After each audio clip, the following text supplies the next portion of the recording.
Sharp take. Cut through the noise. Why many people still use VeraCrypt even though modern systems already have built-in encryption. A lot of people think disk encryption is already solved. Windows has BitLocker. macOS has FileVault. So why do some technical users still choose VeraCrypt? Is it actually more secure? Or is it just habit from the old TrueCrypt days? The answer has to do with three things: trust, control, and flexibility. One reason is the trust model. BitLocker is built into Windows, but it is closed-source software. That means users cannot inspect the full source code or independently review how the encryption is implemented. For most people, this may not matter. But for users who care more about privacy and transparency, open-source encryption tools are often preferred. Another reason involves key management. Under certain configurations, BitLocker recovery keys may be automatically backed up. For example, they may be stored in a Microsoft account or inside a corporate identity system. Some users are uncomfortable with this design. They prefer their encryption keys to remain completely under their own control. Flexibility is another factor. BitLocker is mainly designed for full disk encryption. VeraCrypt offers another approach: encrypted containers. An encrypted container is simply a file that behaves like a virtual encrypted drive. It looks like a normal file, but everything stored inside it is encrypted.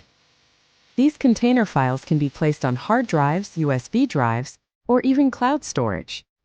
Enter the password, mount the container, and it behaves like a normal disk.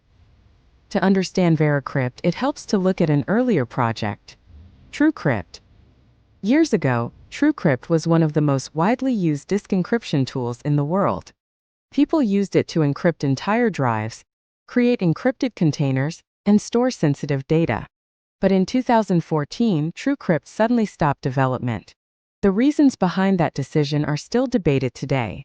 VeraCrypt appeared afterward. Its codebase originated from TrueCrypt, but it was not simply copied.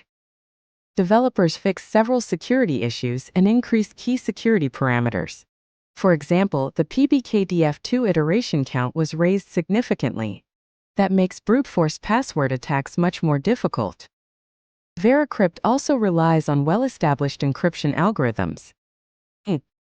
Serpent, Twofish. These algorithms have been studied for many years, and no critical weaknesses are currently known. Recently, some users noticed another change. The official VeraCrypt website appears to have shifted. Older documentation lists the official site as idrix.fr. But today, that domain looks more like a company website. Meanwhile, VeraCrypt project information is increasingly hosted under veracrypt.jp. Why did this happen? The explanation is straightforward. VeraCrypt's lead developer, Munir Adrasi, relocated to Kobe, Japan. He established a company there and continues maintaining the project. Because of this, the main website gradually moved to veracrypt.jp. The original idrix.fr domain now functions mainly as the company site. Naturally, this raises an important question. Does this affect security? Based on publicly available information, the development team has not changed. The core developer remains the same, and VeraCrypt continues to receive updates. These updates typically include security fixes, adjustments to security parameters, and compatibility updates for newer operating systems. There is one practical reality. The development team is very small. Only a few core maintainers work on the project. That means updates may arrive more slowly than in large commercial software. But this situation is actually common in open-source security software.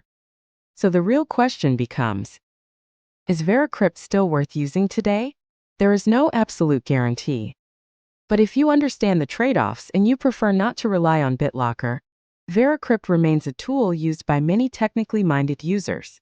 Disclaimer: this video summarizes publicly available technical information for discussion and educational purposes only.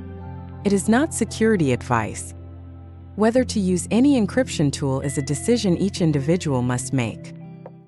Stay tuned for more sharp insights and analysis. Subscribe now.